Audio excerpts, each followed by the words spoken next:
Hello. Yeah, now I guess I'll be audible. Yeah, just quickly confirm whether now you can hear me or not. Uh,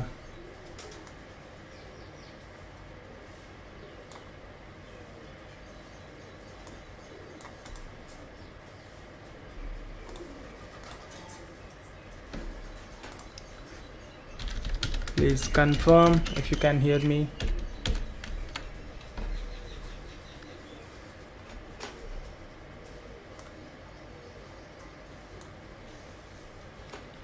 Uh, okay, perfect then. So let's begin then. I'm going to just repeat myself and then tell you about the objective of today's class. So I have this image and we are going to try color correcting this image. It's not like that I do not like the what I see in the image, uh, or the irregularities of the skin is something which we really need to remove. Um, but just for the sake of demo, I have selected this image, which I feel a slight color corrected and some editing has been done on it before also, but I would want to show you how you can take it further. And I would try to remove all those splotches and marks on the skin as much as possible. um, Now the next thing is,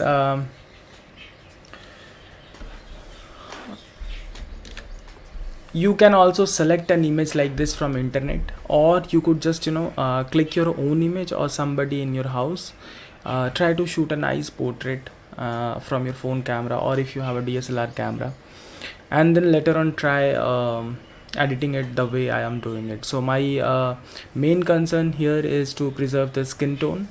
The second is remove all the irregularities we have here, and I'll be just doing the half of the face, and then we'll compare.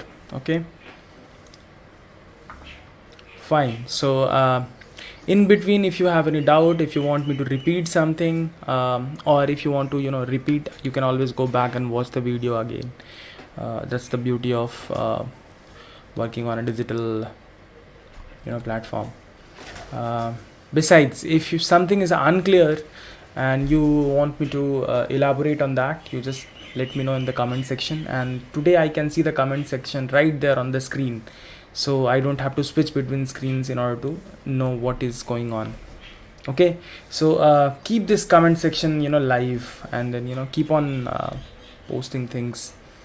Well, so first thing first, we have to create a copy of this image so that we don't destroy the original one, and that can simply be done by hitting Ctrl J on the keyboard.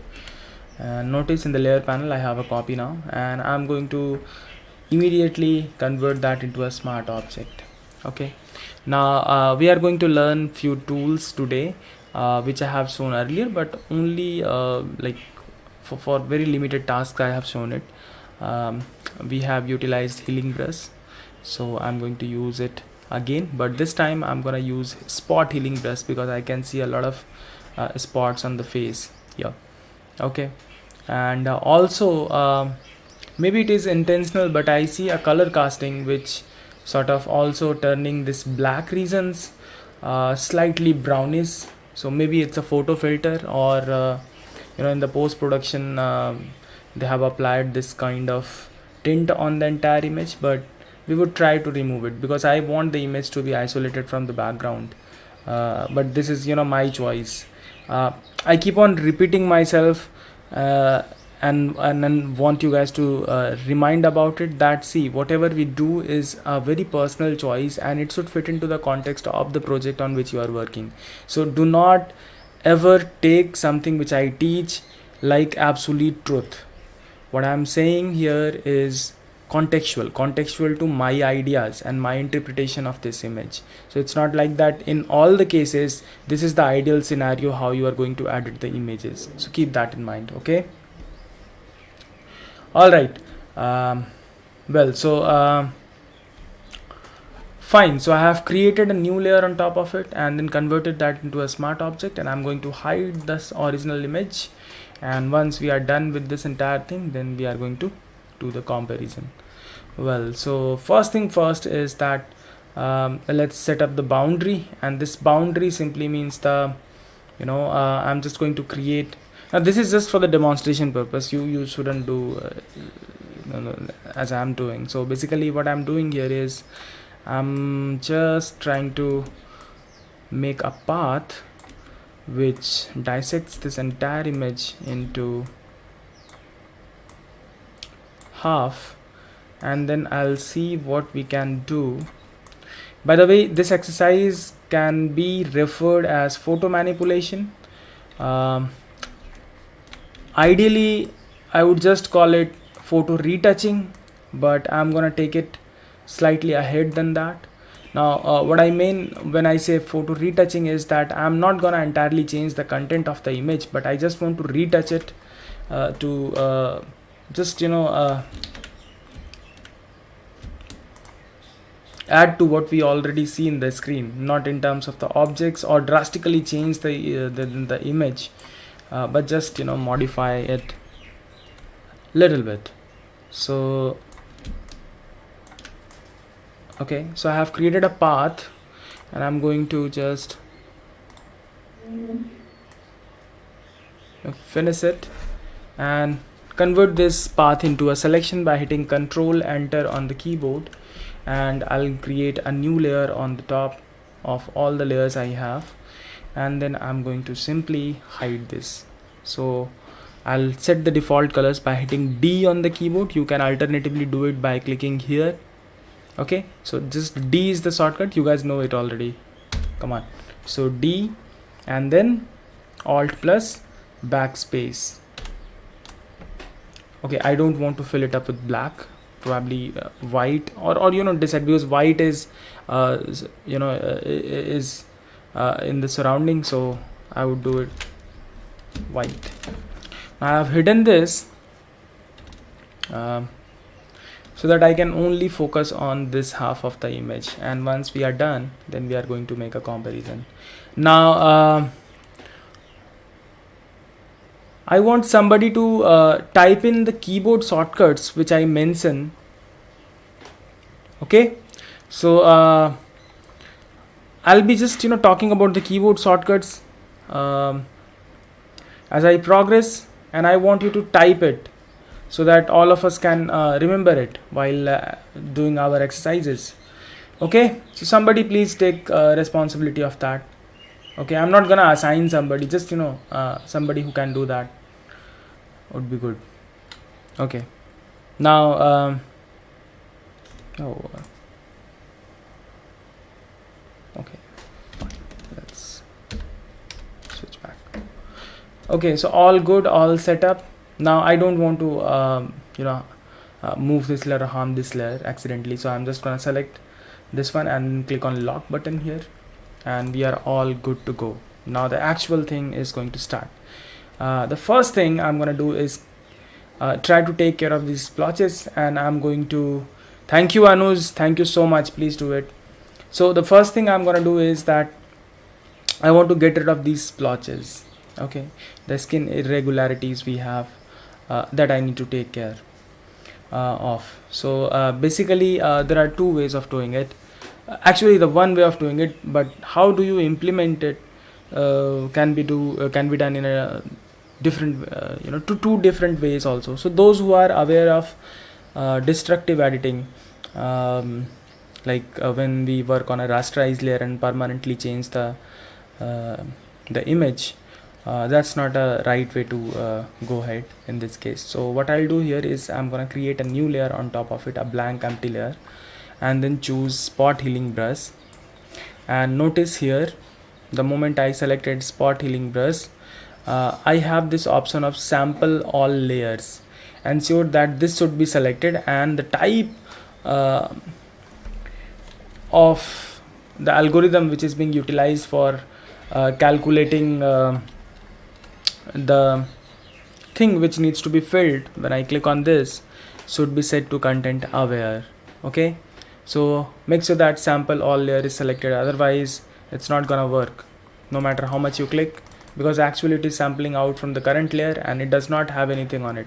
And if I try to select this layer and then try to use this, it's not going to let me, because it's a smart object and it is not directly editable. If you click on this, it is going to throw you the same warning as well. So let's cancel it out, go back to the layer 3 and choose sample all layer, and then we will start. By the way, I'm increasing and decreasing the brush size by hitting big bracket and small bracket. The left small bracket, the left big bracket turns it small, and the right big bracket is turning it big.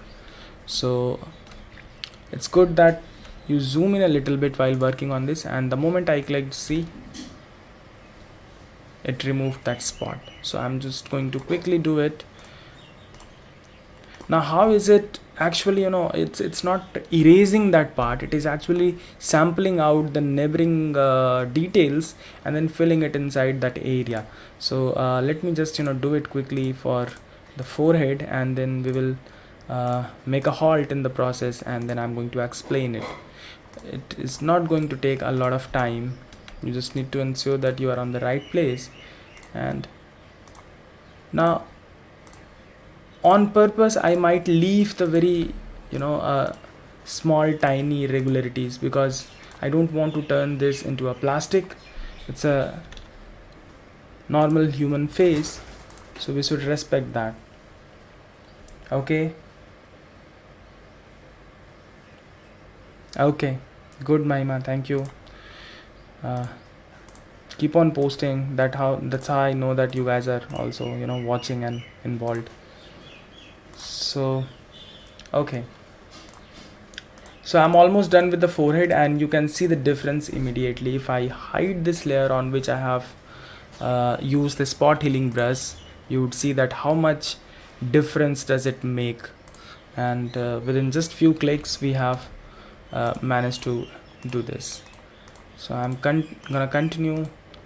I need to take care of now. There are areas where you probably have to think twice before applying it. For example, here I don't want to let's do this and then see what happens. Now if I zoom in, then you will see that it's actually making it it's I'll just say Control Z and then have a look at it.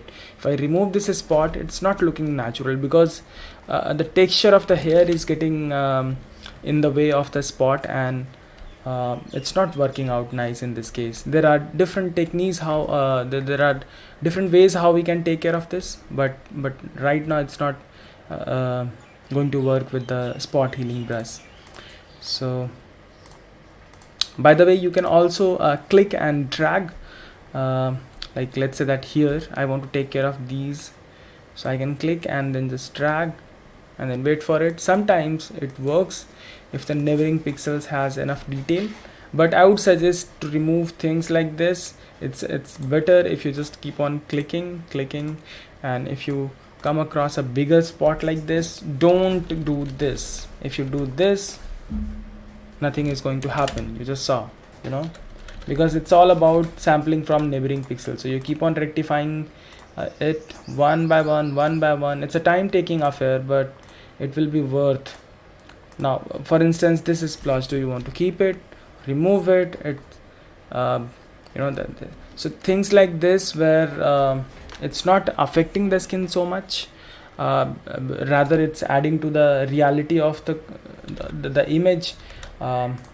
You should let it be lying there, and once you are done with the more prominent irregularities, then you go back there and evaluate whether it needs to be removed or should we leave it there. Okay, so I'll come back to this point once I'm done with these. Okay, so try and understand what this tool is actually doing. It is sampling not only the color but also the texture, because if I zoom in and hide the pixel grid, you would see that it's not just one color, it's a lot of colors, and there is a texture also. So while sampling out, it's not just sampling the color, but it's also sampling the texture from the surrounding pixels and then applying on it. Okay, so I'll leave few of them on purpose, few of the blemishes on purpose, and later on we will try to correct it. Okay, now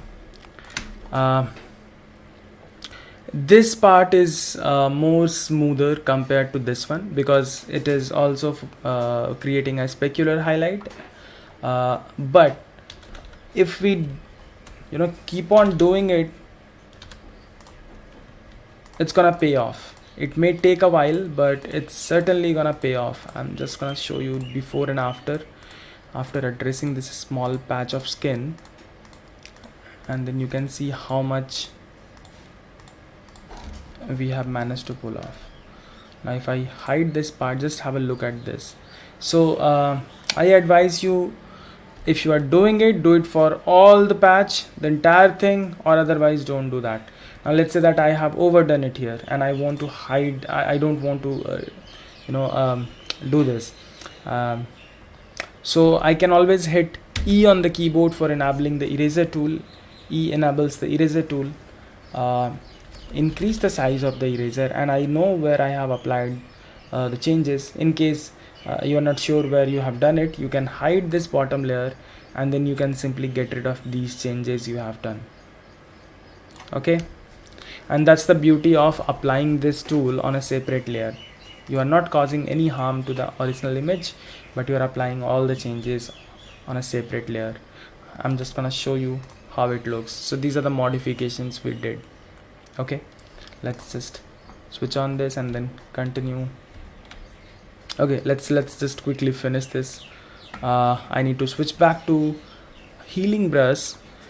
The shortcut for healing brush is J on the keyboard. Now this is a trick I want you guys to learn, that you can switch between the tools available inside a specific tool by hitting shift and the shortcut for that tool. So if I want to switch to the switch from spot healing brush to healing brush, I just have to press shift and J on the keyboard, and it will keep on toggling between the tools available in that under that tool. So let's switch back to spot healing brush and then continue with what we were doing.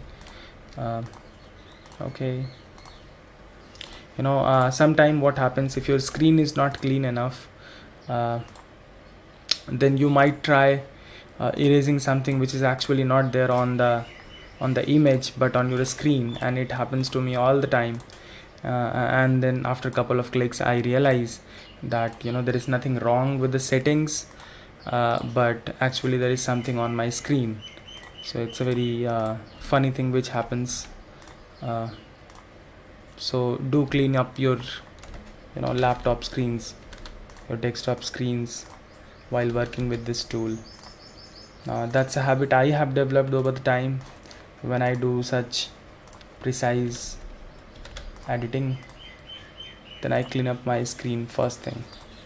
Okay, so now we are moving towards the tricky areas, and very often I have to change the size of the brush, and I'm trying to not lose the reality, the originality of the image, because the skin has irregularities. You have to accept that, and that is also something which makes it look more human. So avoid doing over editing and then turning it into a plastic surface. Okay,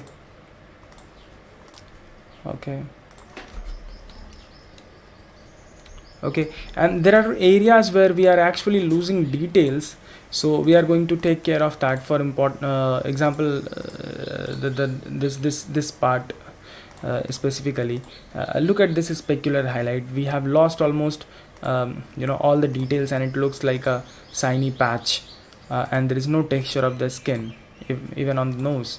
So don't worry about that. We'll be able to bring that texture from somewhere else. Ideally, the skin texture, the ideal skin texture which is being fancied by all the photographers or the people who define beauty per se, they think of texture of skin should be as uniform as texture of an eggshell. So most of the magazines or the beauty products advertisements you see, uh, just try look closer to the skin and you'd realize that actually they are trying to imitate the texture of an eggshell for showing a very glowing healthy skin. And I remember few times I have also utilized actually eggshell's texture for correcting the texture of the face. And so yeah, this area needs a lot of correction. So yeah, it's a lot of work actually, so you might have to keep on doing it till the time you get the right result. I might have to go through the entire patch.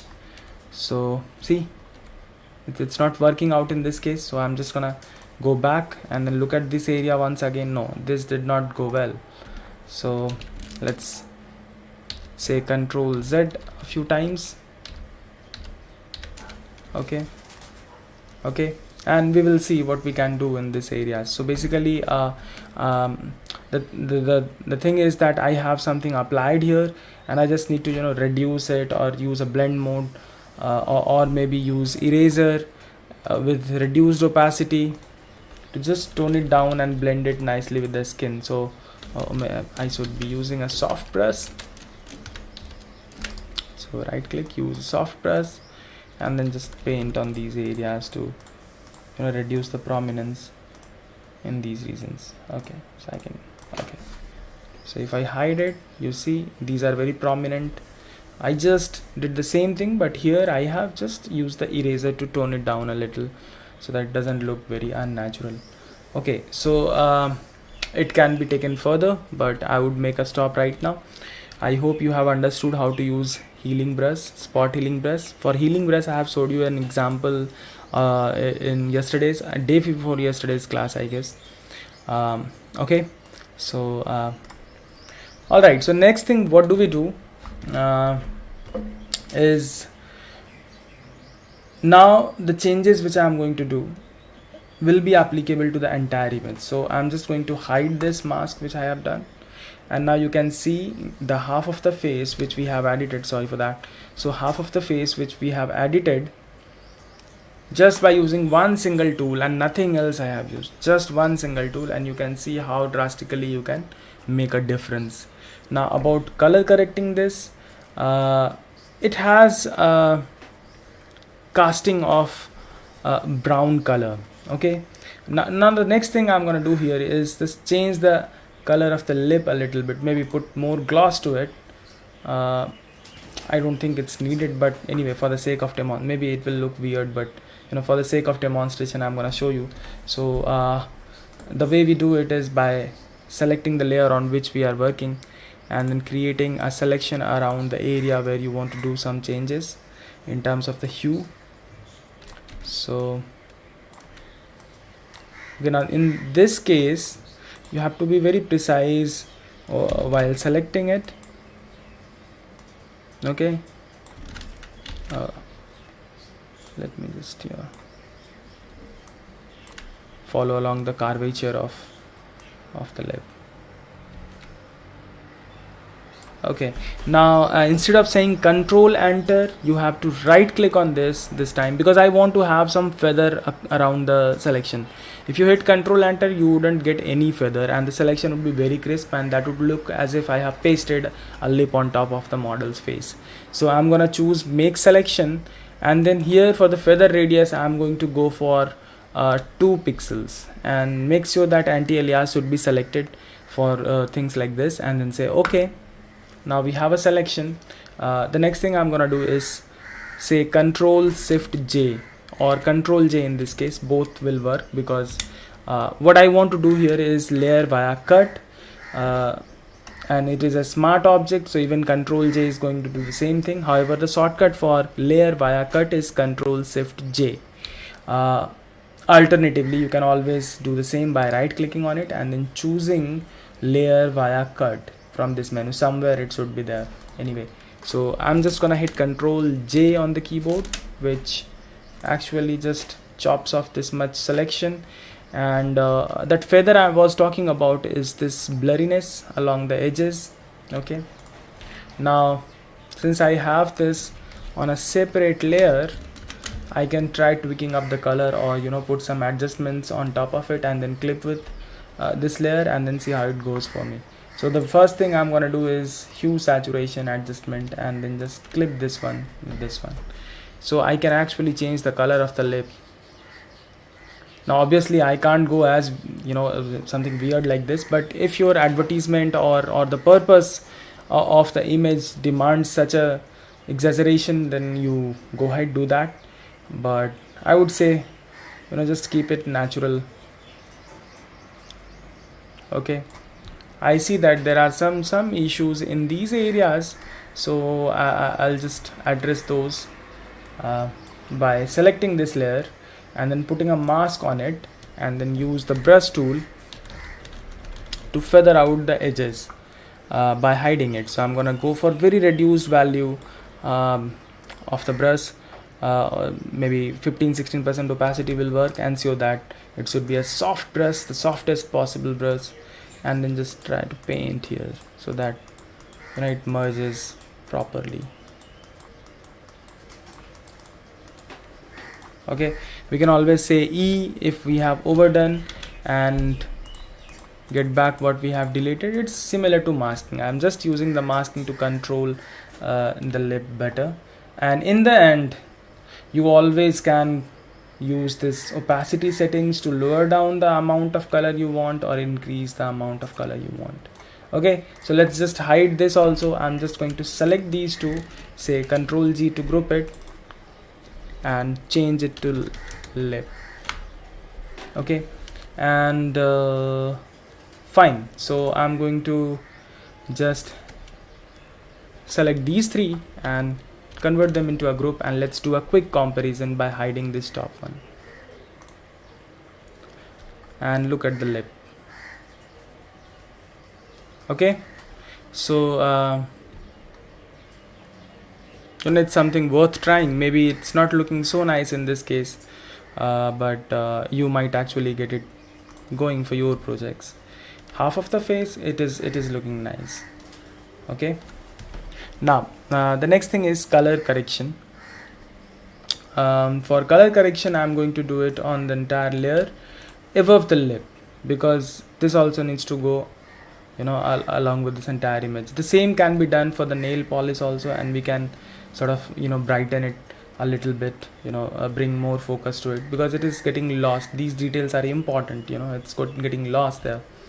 Well, so let's try doing that. I want you guys to try doing that, because otherwise this video is going to go on and become very long. Okay, now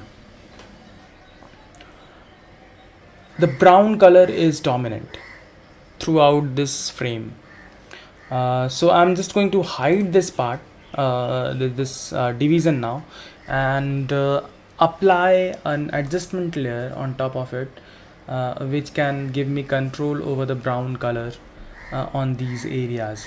So yep, that it's a hue saturation adjustment, and I'm going to use the hand tool and drop down the saturation in these areas to make it more dark. So let's just click on this and then drop down the saturation.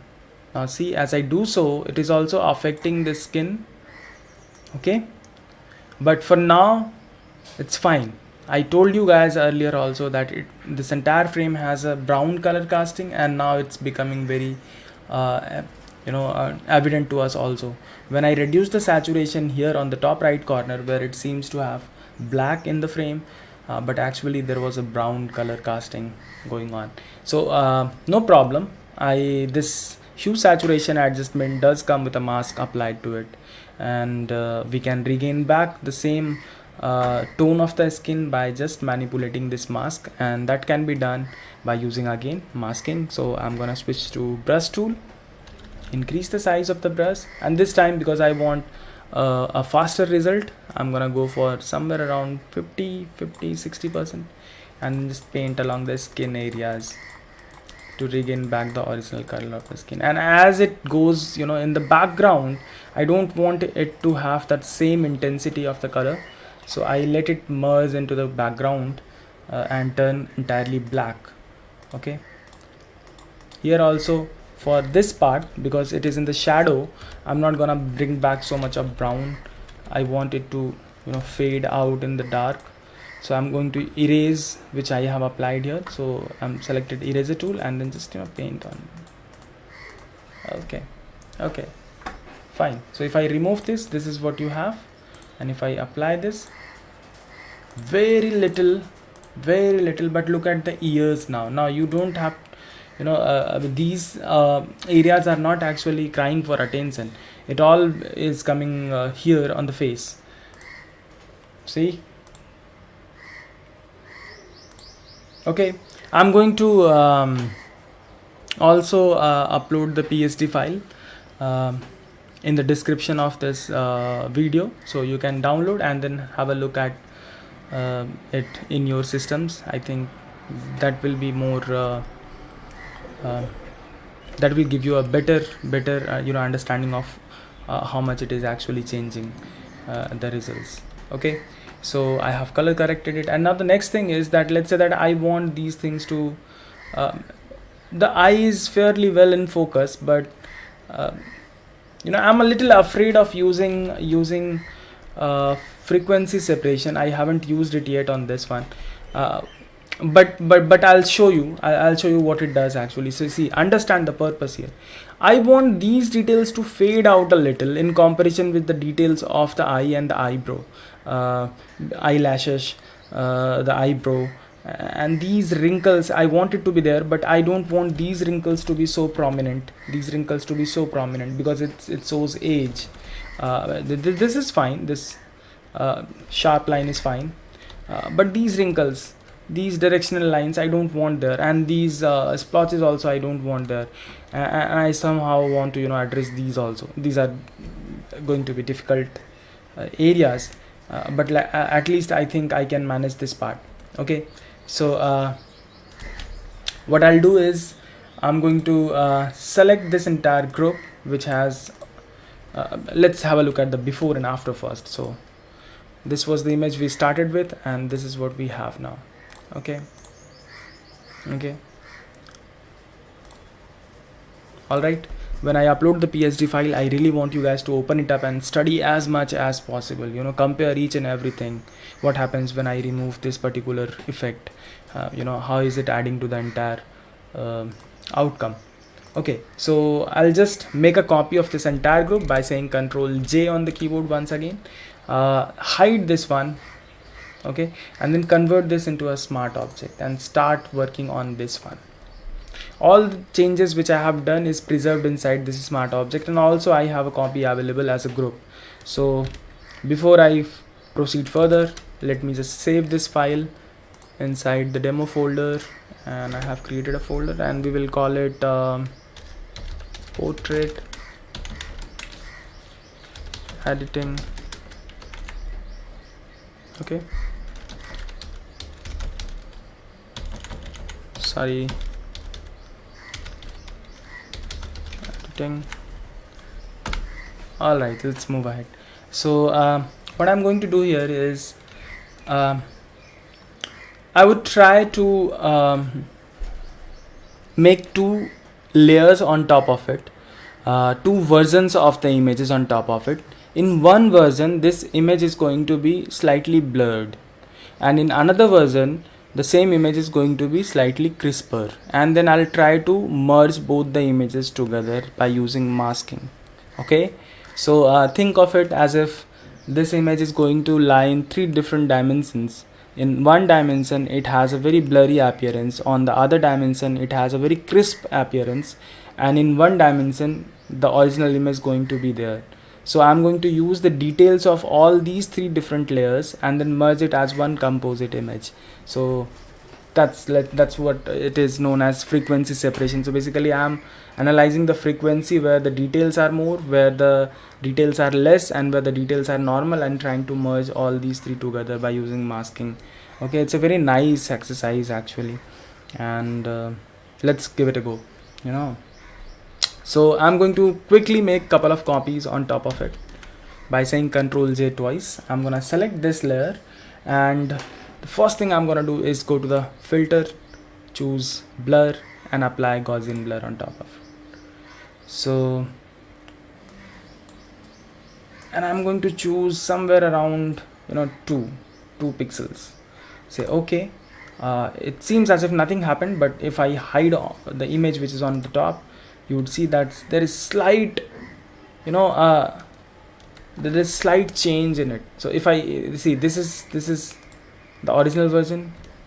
Look at these areas, you know, pay a very close attention to this. If I switch this on, it gets a little blurred. Look at the eye, it gets a little blurred, you know. I'll just boost the blur amount a little so that you can have a look. So instead of 2, if I go for let's say 5, you know, it becomes very clear. But let's give it 2 only, because you know, going anything more than that would give it a very unnatural sort of, you know, feel. Well, so here I have applied a blur, and here I'm going to sharpen it up, and we have seen it in yesterday's class. We can do that by using high pass filter. So I'm gonna apply a high pass filter, and watch closely what happened when I applied high pass. I'm gonna zoom in a little bit. See how is it calculating the areas where it has maximum details, maximum edges. Look at these areas, look at the strands of hairs, and on the face, see this patch. This is the detail which we are trying to target, right? So if I boost it up, it's going to sharpen up everything. I don't want these edges to be sharpened up. Okay, I just want the eyes to remain in focus, but also not this much. And look at this part, this, because we did not, you know, take care of the splotches. Look at how uneven it is going to get. But on this side of the forehead, it looks more like a skin, you know. And here some massive irregularities are there. On the nose also we have some irregular surfaces. So we'll try to take care of that by using blur. Okay, so I'm going to reduce it down to somewhere around 1.8, so that we lose out these details as much as possible, but also retain the details on the eyes and the eyebrow, and say okay. And then I'm going to use the blend mode linear light. Now it's sharpened it up, you can clearly see the change. So if I switch it off, we have the blur layer on top, we have the sharpened layer, and below both of this we have the original one. Now the key is very simple. Let's put mask on this one and put mask on this one also, and get ready for hard work. Now the hard work is very simple. I'll be doing it not so properly for the sake of demonstration, but the core idea lies that where you want the blur, you just let the blur be.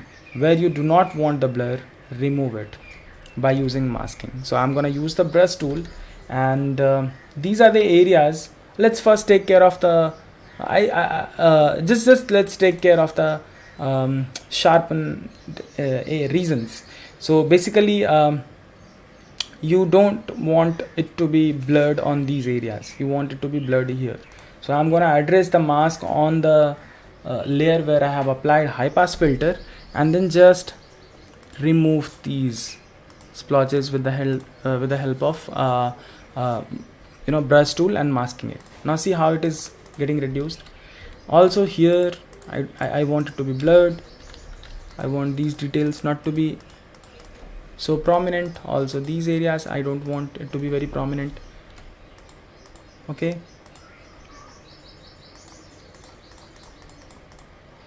okay, not so prominent. This highlight is not helping us.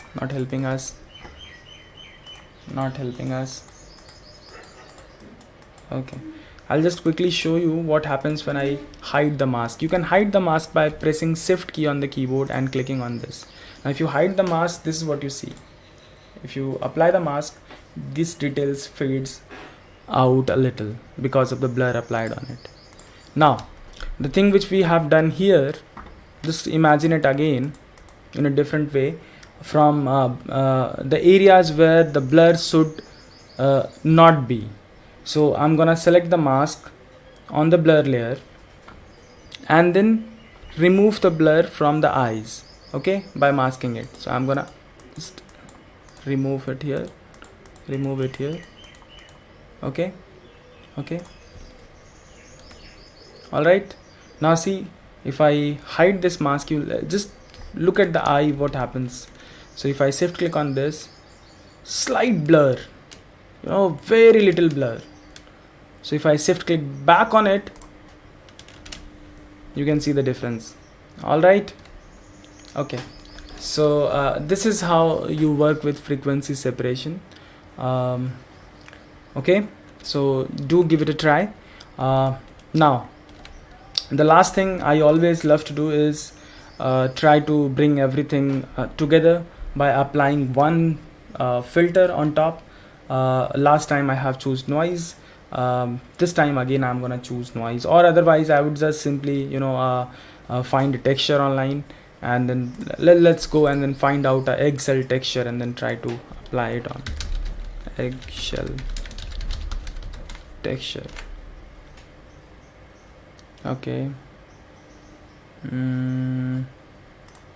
let's have a look at this one. I think we will have to buy this one. Oh, all of them are copyright, but though we can create our own eggshell texture, that is not a problem. Forget about this. So we are going to make our own eggshell texture. So it's very simple actually. You just have to create a new layer, and let's hide everything. And this is a very important shortcut I'm going to show you. Is you can hide all the layers except this one by holding Alt and then clicking on this eye symbol here. It's a really life-saving, time-saving technique.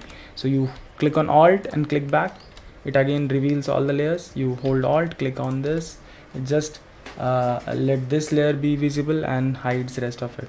So of course I do not have anything right now on this, so I'm gonna fill it up with white color and then go to the filter menu, choose noise, and I'm gonna choose add noise. And because I'm on white, look at this window. Let's zoom in a little bit and then check. Yeah, does it look like an eggshell? Yeah, but ensure that the distortion, this should be a Gaussian blur and monochromatic should be selected. Okay,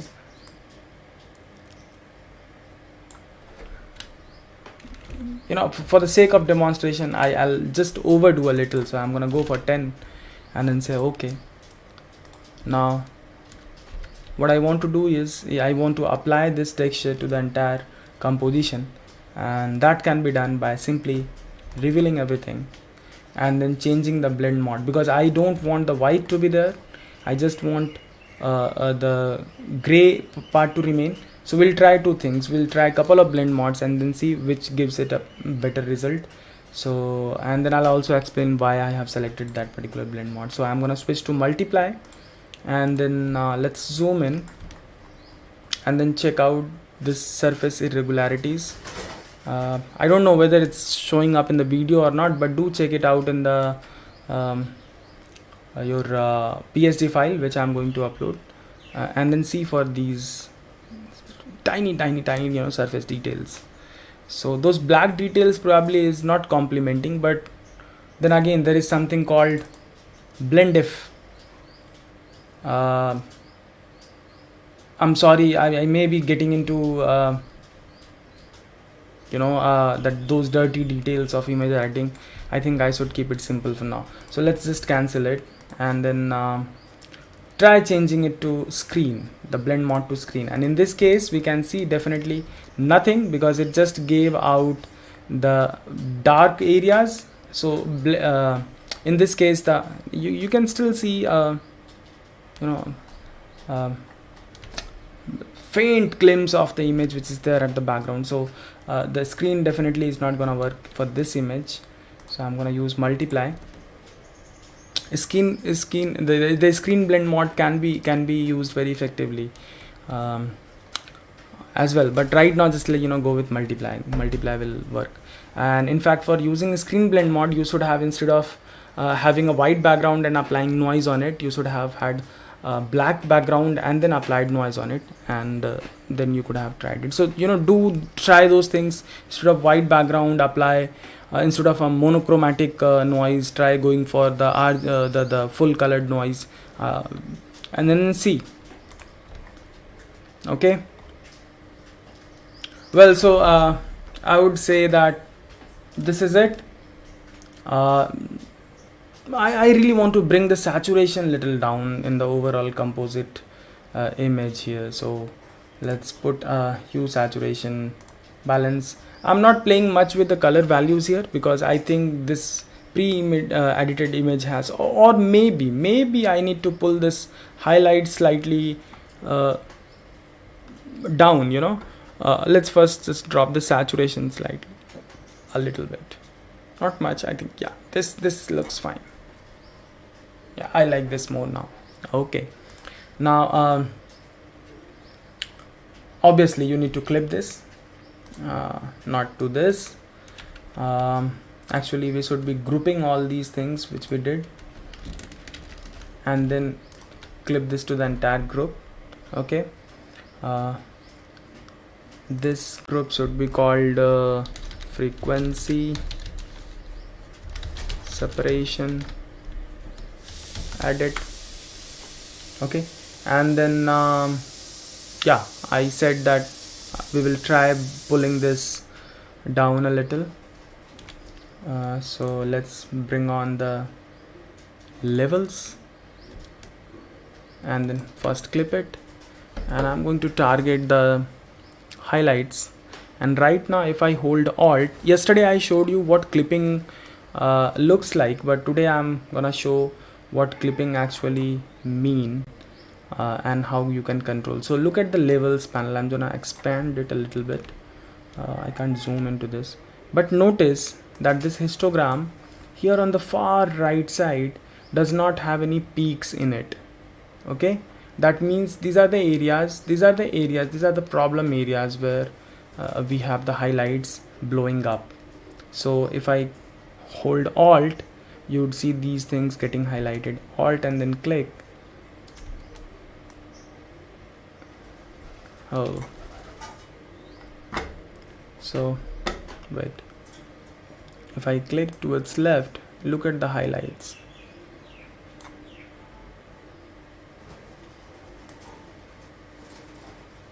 Just a little bit. Okay, and pull the midtones towards the highlights so that we can have less of highlights in the image. It's taking a little longer to update. There is a lag, so I can't see it in real time.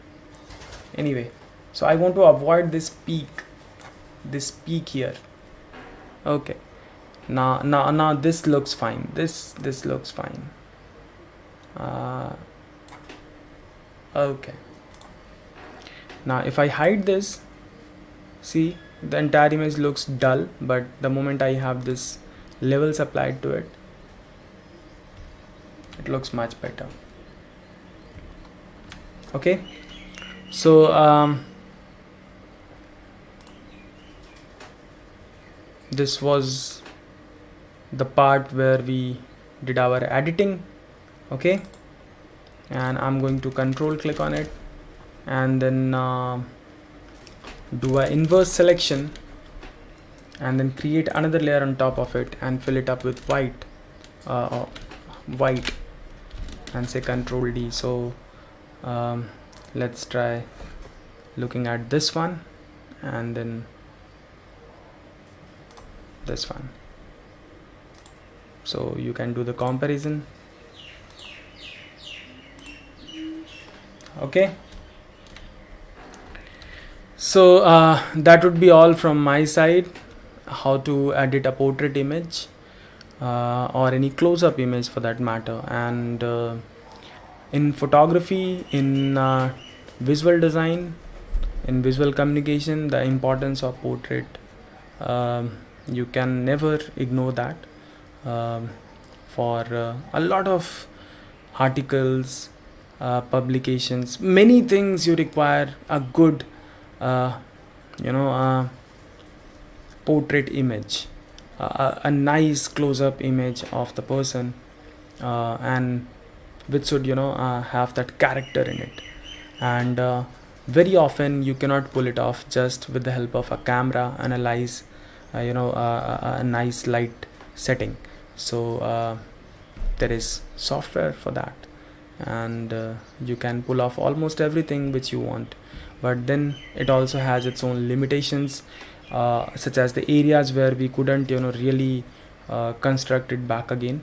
I'm very sure if we devote time to this area, we can definitely fix it by using patch tool and all those things, but that would be as good as repainting the entire thing. So instead of just editing it, why not just create it from scratch, or give it to an artist who can just make a painting, a photorealistic painting, by taking reference of this image. However, editing should be done only in the case where see, time is of great essence. I can spend like 1 week, 1 year editing this image, but then it's gonna lose its importance, because if I take so much of time in editing the image, then it is not justifying the purpose. Maybe this image is needed by the graphic designer team tomorrow, and I need to quickly just do as much as I can do. So I would try to enhance it as much as possible, and then when I hit that level where I know that this is better off this much, I'll say that is it. So know that, do adhere to the timeline you have, and at times what happens, our artistic inhibitions take control of our process, and that time you should try to control it. You should try to think whether this is the time to fuel up that artistic inhibition of yourself, or control it, so that it doesn't ruin the entire production process. Okay, so that is it. I hope you have enjoyed the session, and do let me know in the comment section if you want me to cover up something more. This is your last day of the module. Tomorrow you do not have any sessions, but still, if you want to learn something, just put it in the comment section. I can extend the class at least for tomorrow, and we can have a session tomorrow as well. Okay, thank you so much, and please do hit like if you find the content interesting, and yeah, thank you so much. Thank you.